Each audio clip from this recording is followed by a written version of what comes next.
నేను మదన పడిన అప్పులు అప్పులు అప్పులని భయపడిన అప్పులు ఒకే ఒక్క రోజులో లేకుండా తీసేశాడు ఆయన. ఈరోజు గిలగిల గిలగిల్లాడుతున్నావుగా, అప్పులో అప్పులు అప్పులో అప్పులని. ఒక్క అద్భుతం చాలు, అడ్రస్ కూడా ఉండదు నీ అప్పు యేసు నామములో.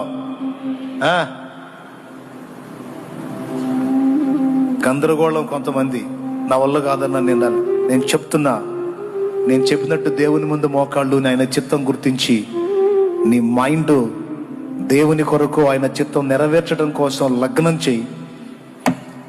నీ పక్షంగా ఆయన చెయ్యి చాపి నీకు అవరోధంగా ఉన్న వాటన్నిటిని తొలగించి నీకు స్వేచ్ఛని ఇవ్వకపోతే అప్పుడు అడుగు.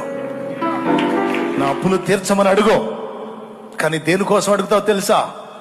అప్పులు తీర్చుకొని పైసలు సంపాదించి ఫ్లాట్ కొనుక్కొని ఇల్లు కట్టుకొని 2 స్టేర్లు వేయాలని అడగబాకు. నేను నీ పని చేయడానికి నాకు ఫ్రీడమ్ లేదా? అప్పులోళ్ళు ఎటుపక్క వచ్చి ఎలా అవమానపరుస్తారో భయంగా ఉంది. నాకు దయచేసి స్వేచ్ఛనివ్వు, నాకు అనుకూలతనివ్వు. నేను నీకోసం బతకాలనుకుంటున్నానయ్యా అని అడుగు. నీకు విడుదల రాకపోతే అప్పుడు అడుగు. నీకోసం పెద్ద ఏదో సముద్రాలు పాయలు చేయాల్సిన అవసరంలే. ఒక చిటికేస్తాడు, అయిపోయింది నీ అప్పు.